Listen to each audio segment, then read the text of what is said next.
We're live. All right. Dude, I just bombed so bad in Graham, Texas. Thanks a lot. Where the hell is that? Exactly. What the hell? Dude, these small towns, let me tell you, they're a different animal. I just did about 30 people. All of them were elderly. None of them knew about the Epstein files. None of them knew about Mossad. None of them knew about psychedelics. It's like, what do I even talk about to you people? That's all I know. That's all I know. All right? I'm a light read of a book. I'm a coloring book of a man. I don't got much depth. I know a few things, and I know them pretty well. Outside of that, I don't know what the fuck's going on. That's actually not true. I know everything, but I don't know how to make all of it funny.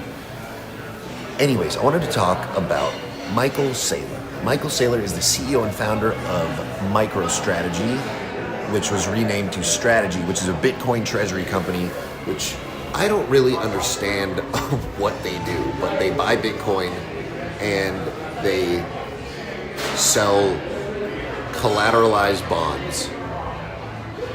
And I don't know what that means. But I do know that I understand Bitcoin for the most part, and Michael Saylor's a big speaker on it. He's been one of the main voices of late that have restored confidence into the Bitcoin network and just promoting the message and just really highly advocating for it. I got this I'm holding this selfie stick thing.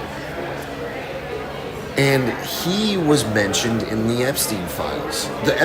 Also, Bitcoin is tanking right now. It's like, I stopped looking. It's like below 78 the last time I checked. And I bought in at like 116. So I'm fucked. But all is fair in love and war. I'm not worried about it. I'm really not. But it does hurt in the time being. It's like, when you get in a fight with your girlfriend and you're like, I know this is gonna blow over, but for now, I gotta keep, I don't know. That's actually never happened to me. I mean, usually I just don't care about that either. I don't care about anything. But sometimes I do. Anyways, Bitcoin has been free falling, almost coordinated with the release of the Epstein files, because Epstein was behind Bitcoin. And his first awareness, it first crept into his awareness according to the emails around 2014 when he was talking about the dark web and Silk Road. And then in 2015 is when he donated, I forget, it was like 900, it was either 900,000 or 900 million to MIT. It was probably 900,000 to MIT for Bitcoin core development. So Epstein he didn't create it, but he was behind pushing it. He was one of the guys behind pushing it. He tried to set up a meeting with Putin. Also, they made a joke about him having a body double, Putin having body doubles, which is probably true. So Epstein is doing a lot to advocate for Bitcoin, which is bad for Bitcoin now. People don't want to be associated with that, obviously. But also, if you look at the history of Bitcoin, it was initially purported to be synonymous with crime. So it makes sense. It does make sense. But it's unfortunate. It's unfortunate that it's having this effect on the price.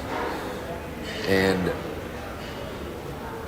Michael Saylor was mentioned, I think once, in the Epstein files by Ghislaine Maxwell, who was saying that he was a creep and he does not respond to normal human stimuli. Basically, he's so autistic, they couldn't manipulate him. And that's the power of autism, baby. That's the power. See, I'm not autistic, unless you ask everyone I know. But they're all wrong. But I'll tell you this. My autism, or whatever, it protects you. It protects you from people's bullshit. Because you can't really get manipulated. because you don't pick up on those social cues. You can't tell when people are mad at you, which is nice, because it sucks when people are mad at you, I would assume. I don't know, I can't tell. But that's why autism is a superpower, because everyone else is so glued together by these social and societal norms that are impressed upon us by our surroundings. And autistic people are just free horses with their blinders on. They're looking at what they're looking at. Whatever people are doing around them doesn't affect the mission. So I think this is a strength case for Bitcoin. I think this is good for Bitcoin in the long run. And I think it's good that Bitcoin's going down now, because now people can buy more. I can't. I don't have any more money, but you should. And it's probably going to go down more. A lot of people think it's going to go down to like 60K, which is pretty low. And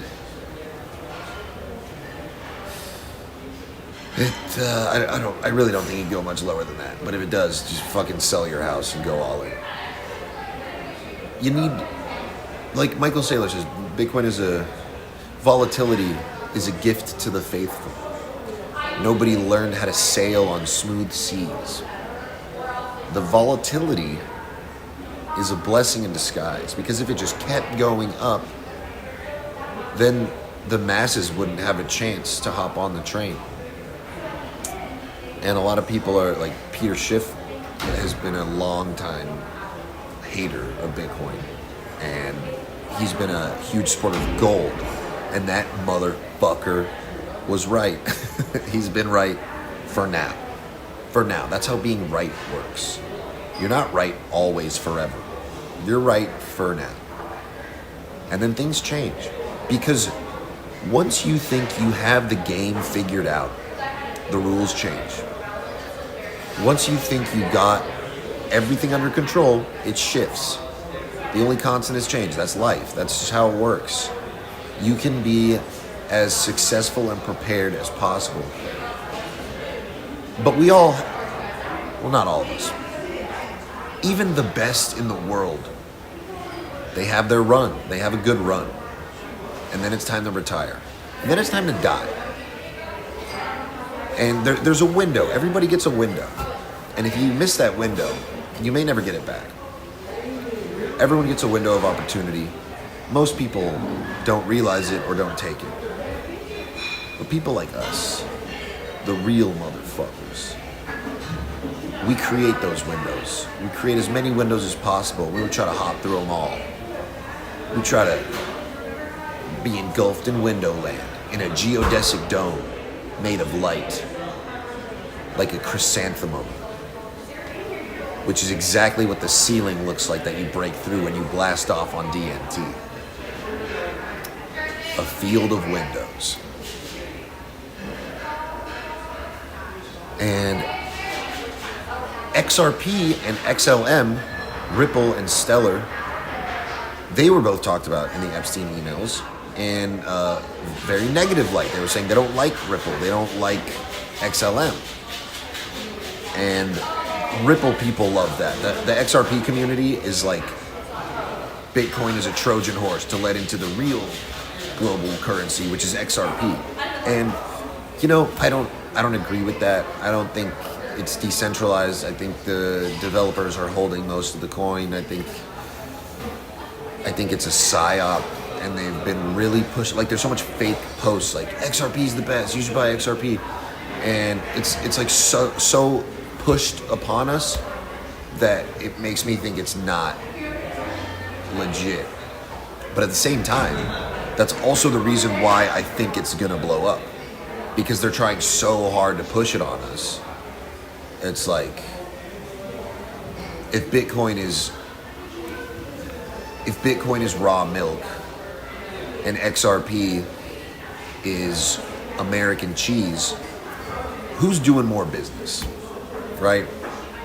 The bullshit, the candy fillers, that's what's getting the business. The quality, healthy stuff is not selling as much. It's a smaller market. You know, so, and again, time will tell. Nobody knows anything. But I just the lore of Bitcoin and its the mystery behind it and the anonymity behind its creator Satoshi Nakamoto, it makes it interesting. Whereas like XRP it's a company with a bunch of guys that there's no mystery there, and it would be ignorant to ignore the importance of that. But at the end of the day, you just gotta have autism, and if you don't, I don't know how to help you. It's people that, when you meet people and they're like definitely not autistic, they're retarded in a different way where they just don't understand things and they're difficult to talk to. I mean, I could imagine I'm not the easiest guy to talk to either, unless you already are into the same shit as me. But fuck other people's opinion. This is me. This is my channel. I'm the one talking.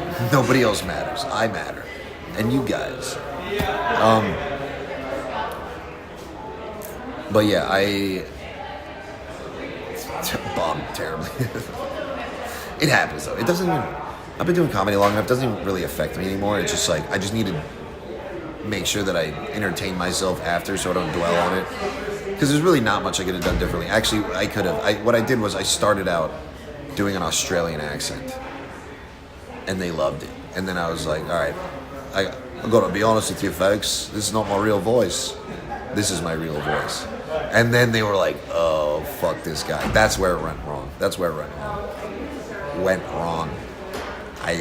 They wanted an Australian. They wanted an exotic, goofy Australian, right?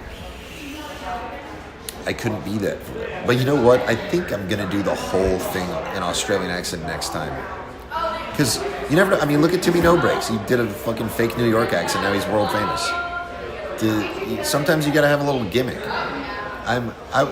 Me a few years ago would have said that's bullshit. Do stand-up comedy.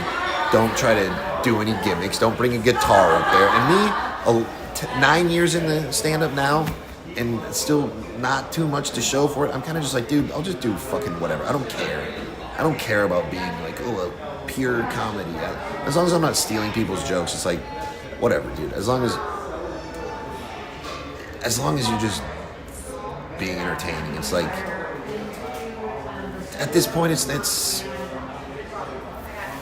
I'm not trying to impress anyone. I'm just trying to get paid to be myself.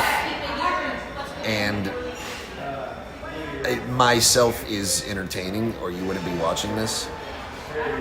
So I'm just gonna keep doing whatever the hell I feel like, and you can't make old white people laugh if that's not your thing. I don't know. Maybe Uncle Laser could have done it, because everyone in these small towns, it seems like one of his distant relatives. They all have the same fucking voice, and small town people do have a good sense of humor, but you got to talk about like cows or something. I don't know. I'll figure it out. But yeah. So Michael Saylor was not compromised by the Epstein people, so that's good. Either way. Crypto's going to go up. Rome wasn't built in a day. I'm not worried. I'm a little worried. I'm a little worried in the short term. I'm not worried in the long term. The long term, the Lord provides. And Bitcoin is kind of like my live stream. Once you get into it, you have to essentially have a blind faith that like it's gonna go up. I don't know why, but I need it to go up or I'm fucked.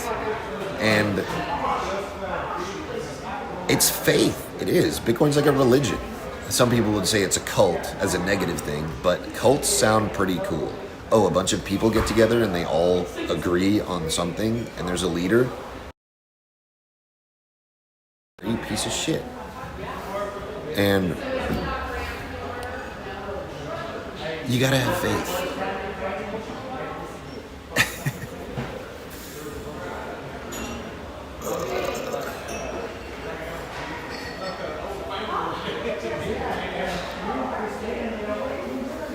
It says I have 0 viewers, but